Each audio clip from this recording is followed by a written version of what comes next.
"Ethan, close the door." Daniel's voice was sharp, cold, the kind that carried finality. I stepped inside his glass office, clutching the report I'd spent the entire night finishing. "You wanted to see me?" He didn't look up from his laptop. "Sit!" Ryan was already there. My best friend, my teammate, my brother in everything except blood. But the look in his eyes wasn't brotherly. It was distant. "Daniel, what's going on?" I asked, my throat tight. Daniel finally looked at me. "We're letting you go." The words hit harder than I expected. "What?"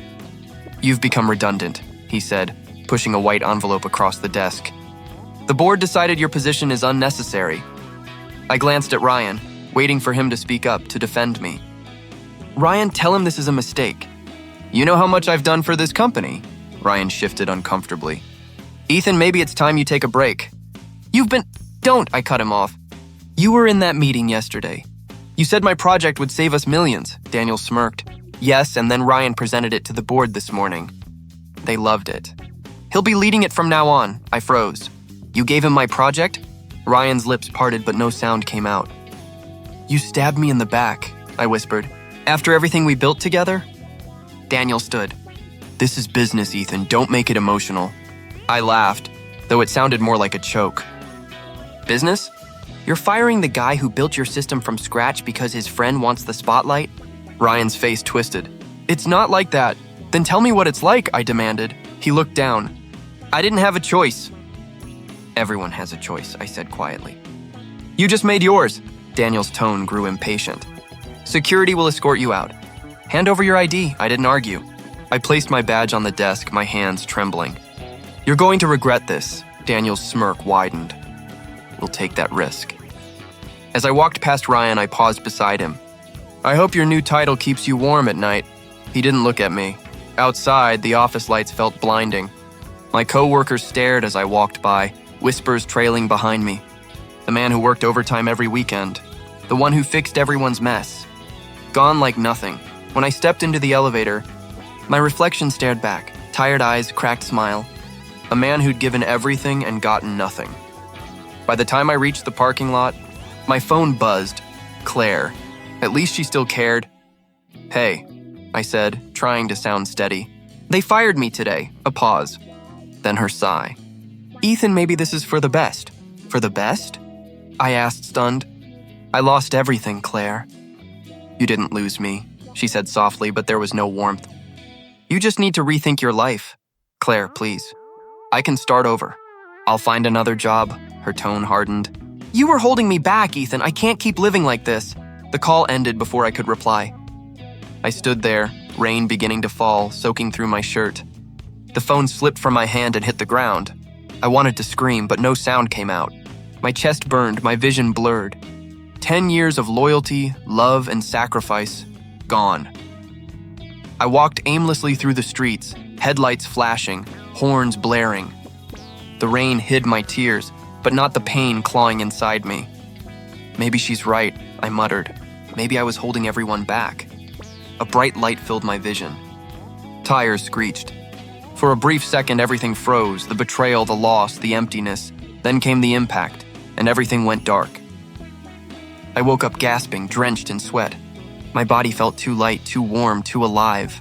The beeping clock beside me read 7:03 a.m., but the date, May 14th, 2019, froze my breath. "No way," I whispered, stumbling out of bed.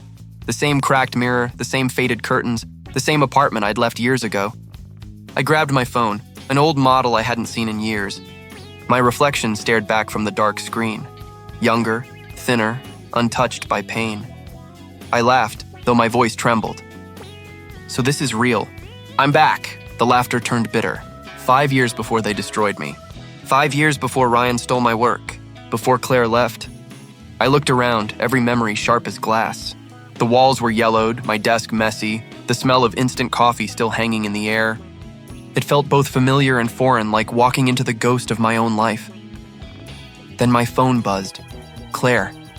Her name alone made my stomach twist. I stared at it ringing, remembering the voice that once said you were holding me back. "Not this time," I muttered, and pressed decline. A second later, a text came through. "Hey, Did you oversleep again? Don't forget your cross-tech interview tomorrow. I almost laughed. Tomorrow, the day everything started. The day I walked into the company that would destroy me.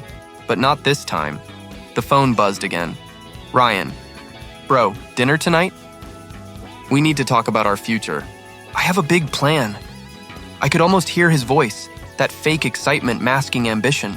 I still remembered how his big plans ended with my downfall. Future? I said quietly.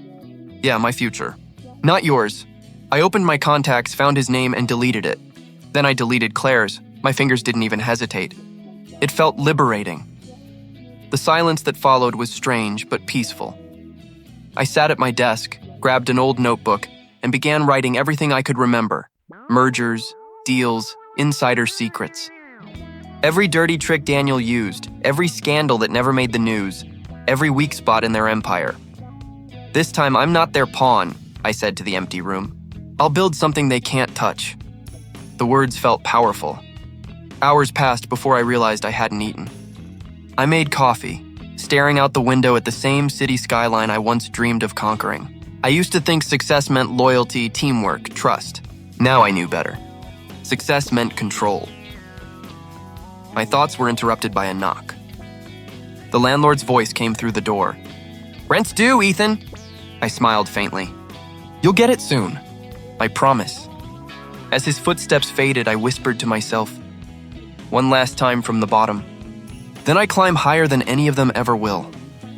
That night I sat with a single light on, sketching plans, recalling numbers, connecting names. My pen moved like it had a mind of its own. When I finally looked up, dawn was breaking. The sky outside burned gold, like it was daring me to rise. I looked in the mirror one more time. You know exactly how this story ends, I told my reflection. But this time, I'll write the ending myself. The man staring back at me wasn't the broken employee they once crushed. He was something else, someone reborn from ashes. Let's see how they handle me now. Cole, you're late. The receptionist barely looked at me as she handed over a thin badge with temporary employee written across it. I won't be for long, I muttered, clipping it on. Nova Edge's office was smaller than I remembered. Plain desks, flickering lights, and exhausted faces buried behind monitors. Everyone moved like the company was already half dead. I could smell desperation in the air. At my new desk, a young woman glanced over. First day? She asked, her tone cautious. Yeah, Ethan Cole. She smiled faintly. Lena Brooks. Welcome to the sinking ship, I grinned. Sinking ships can still change course, she laughed. Not this one. We just lost another contract to Crosstech. That name still made my chest tighten. Crosstech? I repeated. They're still around? They're dominating, she said, rolling her eyes. We'll be lucky to survive another quarter. I looked at her monitor, numbers bleeding red across a spreadsheet. Mind if I take a look? She shrugged. Be my guest. Nothing you can do will make it worse. I leaned closer, scanning the data. I recognized the same mistake I'd seen years ago, poor allocation, bad projections. You're forecasting using quarterly ratios instead of market-adjusted growth, I said. She frowned. And that means? It means your projections are lying to you. I took her keyboard and adjusted the formulas. Within seconds, the red numbers turned green. Her eyes widened. How did you… Experience, I said simply. Before she could reply, a deep voice echoed from behind us. Who touched that report? Everyone froze. It was Mr. Alcott, the CEO, gray hair, commanding presence, sharp eyes. Lena pointed at me nervously. He did, sir. The new analyst, Alcott's gaze narrowed. And why would a junior analyst edit my report without permission? I met his stare. Because it was wrong, the room fell silent. I could almost hear Lena gasp beside me. Alcott stepped closer. You think you know better than my financial team? I don't think, I said. I know. Your model's outdated, your projections are inflated, and your investors will pull out by next month unless you fix it. A dangerous smile tugged at his lips. Bold! You realize I could fire you for this. You could, I replied, but then you'd still be broke by July. He stared at me for a long moment, then turned to Lena. Run the numbers again. If he's right, schedule him for tomorrow's board meeting. As he walked away, Lena whispered, Are you insane? Maybe, I said, smirking. But I've been through worse. That night, she found me in the break room. So you really weren't guessing? No, I said, sipping burnt coffee. I've seen this pattern before. Where? She asked. I hesitated. Somewhere I won't ever go back to. She studied me for a moment. You sound like someone who's already lived 2 lives. I looked at her. Maybe I have. The next day, the boardroom was packed. I stood at the end of the long table as Alcott gestured toward me. This is our new analyst. Apparently he's a genius. I ignored the sarcasm and connected my laptop. Nova Edge isn't dying, I began. You're just digging the wrong holes, one director scoffed. You're implying you can fix what we couldn't? Yes, I said. But only if you stop copying Crosstech and start outsmarting them. They exchanged doubtful glances. But when I finished my presentation, even the most skeptical faces looked different. Hopeful, almost alive. Alcott leaned back, arms crossed. You're sharp, kid. I like that, I smiled faintly. I'm not here to be liked, sir. I'm here to win. As I left the room, Lena caught up with me. You just saved the company. I shook my head. No, I just planted the first seed. She tilted her head. Seed of what? Revenge, I said quietly. And it's going to grow faster than they ever imagined. The barista called, but I didn't hear her. Ryan's laugh cut through the morning like a knife. I froze when I saw them, Ryan and Daniel, at a corner table, leaning over a laptop. Daniel gestured careless. Ryan's voice bubbled with the same charm he used on investors. They were planning something. I knew that tone. I walked past, pretending to tie my shoe. Morning, I muttered. Ryan glanced over. Well, if it isn't Ethan, didn't expect you here, Daniel scoffed. He looks different. You okay? The barista asked, nervous. Fine, I said. My voice was steady, but my hands wanted to crush the cup. Ryan leaned back. Remember when he cried at his promotion? Cute. Daniel laughed, satisfied. You were always too soft, Ryan said louder. That's why you failed, Ethan. You let feelings get in the way of business. Something in me tightened. I clenched my fist but kept my face calm. Glad you two are catching up, I said. Good luck with the merger. Daniel waved a palm. Don't be bitter. You had your chance. I smiled thin. Chance? You mean when you stole my work? Ryan shifted. We did what we had to. For you, I said. They didn't see me leave. They didn't know the truth. How I'd built systems that saved them. How I'd covered their mistakes. They only saw what served them. That night, the apartment felt smaller. Cold coffee waited on the counter. I dialed Mr. Alcott before I could change my mind. Alcott, he answered. Mr. Alcott, it's Ethan. I need your ear, I said. There was a pause. Talk. I saw Ryan and Daniel today, I said. They're planning a merger. Crosstech's about to swallow half the market. If it goes through, hundreds will lose jobs. Silence told me he listened. They did this before with dirty contracts. I have proof if I can get it to the right people, but I can't do it alone. I need Nova Edge strong enough to challenge them. I need your trust. My words spilled out. Alcott inhaled slowly. You're asking me to trust a man I barely know. You already know more than you think, I said. Trust me, and I'll show you how to legally dismantle them. He hesitated. I don't make decisions on hunches. This isn't a hunch, I insisted. It's memory, strategy. Let me lead the competitive task force. He was quiet a long while, then softer. You have it. Relief hit me. Thank you. I won't waste it. Don't fail me, he warned. I won't, I said, and hung up. I stood in the dark, listening to my breath. The ghosts had shown their faces. Now I would make them regret it, I whispered into the silence. They'll pay. The apartment answered with nothing. I pictured Daniel's smug face, Ryan's cowardly smirk. You won't get away with this, I told the dark. And for the first time in years, the dark answered back with a plan instead of fear. Not this time. Quarterly reports out, Lena said, sliding the file across my desk. We've doubled revenue again. How the hell are you doing this? I smiled faintly. Let's just say I know where others trip. She raised an eyebrow. That's not an answer. It's the only one you'll get today. She laughed, but her eyes searched my face. You don't sleep anymore, do you? I rest when I win, I said, focusing on the screen. We're not there yet. Months had passed since I joined Nova Edge. Every plan I executed came straight from my memories of another life. Every deal, every move, I knew exactly where Crosstech would stumble. "Ethan," Lena said, leaning against the desk, "you scare people sometimes. You talk like you've already seen the future." "Maybe I have," I said quietly. She tilted her head.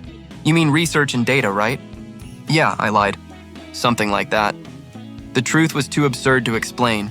At meetings, I watched investors hang on my every word. "We don't chase trends," I told them.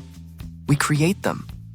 When someone hesitated, I'd drop figures only I could know, figures from a future I'd already lived. It worked every time. One evening, Lena caught me staring at the wall of monitors in my office. "You planning to conquer the world or just burn out trying?" "Neither," I said. "I'm planning to change it," she smirked. "Big talk for someone who still drinks instant coffee," I chuckled. "Give it time." But when she left, the smile faded. I opened a private folder labeled Vanguard Holdings. Inside were investments scattered across shell companies, tiny stakes in firms that Crosstech would soon try to buy. By the time they noticed, I'd already owned the board. The thrill of it was dangerous, addictive. That night, I got a call from Mr. Alcott. "Cole, your projections were dead on. How did you know Crosstech would pull out of the Helix bid?" "Just instinct," I said, he grunted. "Instinct doesn't predict million-dollar losses. Keep this up and you'll be running Nova Edge someday." "I don't want to run Nova Edge," I said. "I want to build something no one can destroy," he paused. "That sounds personal." "It is." When the call ended, I sat in silence. My reflection in the dark window looked older than it should. The price of remembering everything was never being at peace. A soft knock broke my thoughts. Lena stepped in, holding 2 cups. "You skipped dinner again." "So I brought food." "You didn't have to." "Yeah, but you'd forget to eat if someone didn't remind you." She handed me a cup. "Seriously, Ethan, you look like you've lived 2 lives already." I froze. She laughed. "I'm kidding." "But really, what drives you like this?" I looked at her, tempted to tell the truth. About the betrayal, the death, the second chance. But I couldn't. Not yet. "Let's just say I'm making up for lost time," I said. She smiled softly. "Then I hope you win it back." When she left, I turned on the TV. The headline hit me instantly. Crosstech loses billion-dollar contract to Nova Edge. The camera cut to Daniel, his jaw tight, his eyes burning. Ryan stood beside him, trying to hide his panic. I turned up the volume just to hear it again. Lena's voice echoed in my head. "Why do you look like you've lived 2 lives?" "Because I have." I leaned back in my chair, the faint hum of the city outside like applause. "This is just the beginning," I whispered. The notification popped up while I was reviewing contracts. Message from Daniel Cross. "Mr. Cole," it read, "Nova Edge is impressive. Perhaps we can collaborate?" I stared at the screen, a bitter smile forming. "Collaborate?" From the man who once called me useless, I typed slowly, "Always open to new opportunities. Let's talk." Minutes later, another message appeared. "Ryan Hale wants to connect, of course. One snake brings another." He wrote, "Ethan, long time. Would love to catch up," I replied. "Sure. Let's meet." When the day came, I arrived early at the restaurant, same place they used to dine without inviting me. I ordered black coffee and waited. Daniel walked in first, polished as ever. Ryan trailed behind, pretending confidence but avoiding my eyes. "Ethan," Daniel said, extending his hand. "It's been years." "You look successful." "I manage," I said, shaking his hand firmly. "You look the same. Still charming people into bad deals?" He chuckled awkwardly. "Still sharp-tongued, I see." "I mean it, Nova Edge has grown fast. Impressive strategy work." Ryan sat down across from me. "Yeah, man." "I always knew you had potential." I raised an eyebrow. "Did you?" "I don't recall hearing that before." Ryan shifted. "Look, that was a long time ago. Things were different. Different." I leaned back. "You mean when you backed Daniel while he fired me?" "Yeah, that was different." Daniel cleared his throat. "Let's not dwell on the past. Business is business. Crosstech's restructuring. We could benefit from Nova Edge's innovative edge." I laughed softly. "Innovative edge? You mean the same ideas you rejected 5 years ago?" His smile faltered. "Ethan, this is an opportunity for both sides." "For both sides," I repeated. Interesting. Tell me, Daniel, when you say collaborate, does that mean using my team to clean up your mess again? Ryan spoke quickly. That's not fair, Ethan. You're twisting it. Am I? I met his eyes. You twisted loyalty. I'm just returning the favor. He looked away, jaw tight. I came to make peace. Peace doesn't erase what you did, I said quietly. You stood there when I begged for help. You watched everything I built burn. Ryan swallowed hard. I regretted it, all right? I was scared. Daniel was the boss. No, I interrupted. He was your shield. You just hid behind him. Daniel raised his hands. Gentlemen, emotions aside, let's discuss facts. Crosstech is still the biggest player. You can either join us or what? I cut in. You'll crush me again? Try it. The table fell silent. I leaned forward, smiling faintly. You're right, Daniel. I am different now. Ryan's voice cracked. Ethan, you've changed. I met his gaze, steady and cold.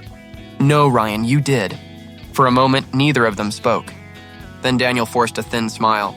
Think about the offer. I already did, I said, standing. And my answer's still no. As I walked out, their reflections lingered in the glass door, two ghosts from a life I buried. The morning headlines screamed, Crosstech plummets, investors panic as corruption scandal unfolds. I sipped my coffee slowly, the taste of victory sharper than caffeine. Lena walked into my office. It's all over the news, she said. You did this, didn't you? I didn't answer. Instead, I opened my laptop, watching Daniel's pale face flash across a live broadcast. Reporters surrounded him like vultures. Mr. Cross, one shouted, what do you say about the leaked files showing embezzlement? He stammered. Those documents are falsified. I smiled faintly. Same arrogance, same lies. Lena leaned closer. How did you even get those files? I didn't get them, I said quietly. I created them 5 years ago. She blinked. You planned this that long? I remembered everything from my first life. Where Daniel hid his accounts, how he forged signatures, which politicians he bribed. I just gave the world a reminder. Her voice softened. So this is revenge? No, I said. This is justice, my phone buzzed. Unknown number? I answered. Ethan, a shaky voice said. Ryan. Ethan, please. You have to help me. They're blaming me for everything. Daniel told the board it was my scheme. I leaned back, letting silence stretch. You blamed me once, remember? I was wrong, he said quickly. I was scared. I didn't know. You knew exactly what you were doing. I cut him off. You let him destroy me while you watched. He sniffed, voice breaking. I'm sorry. I swear I didn't think it'd go that far. Neither did I said. But it did. And now it's your turn to watch. Ethan, please. I'll lose everything, my job, my reputation. You already lost something more important, I said coldly. Me, he went silent. I heard a faint sob before the call ended. Lena stared at me. Was that him? Yeah, I closed my phone. Ryan Hale, the man who taught me what betrayal feels like. She hesitated. Do you feel better? I exhaled slowly. Not yet, but I will. Hours later, a notification blinked. Crosstech CEO resigns amid investigation. Daniel's press conference played on every screen. His hair was unkempt, eyes sunken. I've made mistakes, he said, voice trembling. But I'm not the only one responsible, I whispered to myself. You always needed someone else to blame. Lena touched my arm. What happens now? Now, I said, Nova Edge becomes everything they said I could never build. She smiled faintly. And what about you? I keep moving, I murmured. Because if I stop, I'll start feeling sorry for them. The next morning, the news was relentless. Crosstech files for bankruptcy. I walked to the window, watching the city glow beneath me. Do you think karma's real? Lena asked behind me. I don't know, I said quietly. But I made sure it looks like it is. She laughed softly. You sound like a villain. Maybe, I said. But villains don't get destroyed twice. For a long moment, I stood there, listening to the rain against the glass. Each drop felt like a memory washed clean. Crosstech had fallen. Daniel was finished. Ryan was forgotten, and for the first time in years, I wasn't. It was late when my assistant knocked. Sir, there's a woman here asking for you. Says her name is Claire. The name froze me. I hadn't heard it spoken in years. Send her in, I said quietly. The door opened, and there she was, dressed in designer clothes, hair perfect, but her eyes were empty. "Ethan," she whispered, stepping closer, "I made a mistake." I leaned back in my chair. "Only one?" She winced. "Please don't be cruel. I didn't know what I had." "You knew," I said calmly. "You just didn't want it." She looked around the office, at the view, the awards, the gold Nova Edge logo shining behind me. "You've done well for yourself." "I did what you said I couldn't," I said. "Survived without you." Her voice cracked. "I was scared, Ethan. You lost your job, the bills were piling up, I panicked. You chose luxury over loyalty." She sat down across from me, her perfume familiar and foreign at once. "I thought money would make me happy, but the man I left you for, he ruined me. He cheated, used me, and left." I didn't move. "Karma works faster than I expected." Tears filled her eyes. "I deserved that, but I didn't deserve to lose you." I folded my hands. "You already lost me the day you said I was holding you back." She flinched. "I didn't mean it." "You meant every word, and I remember every second." She reached for my hand, her voice trembling. "You still love me, don't you?" I looked at her fingers, manicured, trembling, desperate. "I loved who I thought you were." Her tears fell. "Please, Ethan, can we start over?" I slid a folder across the desk. "That's a divorce settlement. I signed it years ago. You never did." She hesitated, opening it slowly. "You're serious?" "Completely." She stared at the papers. "You don't want revenge?" I shook my head. "I already got it the moment you walked through that door asking for forgiveness." Her lip quivered. "So that's it?" "That's it," I said. "You taught me how to let go. I'm just returning the lesson." She stood, shoulders shaking. "You've changed." "No," I said softly. "You just never bothered to see who I really was." She looked at me one last time. "I loved you, Ethan." "Maybe," I said. "But love without loyalty is just a story we tell ourselves." She turned away, clutching the papers like a confession. The door clicked shut behind her. For a long moment, I stared at the empty chair she'd left behind. Lena knocked gently a minute later. "Everything okay?" I nodded. "Yeah, for the first time it is." As the city lights flickered outside my window, I whispered to myself, "Goodbye, Claire." And for the first time since I'd died, I finally felt alive.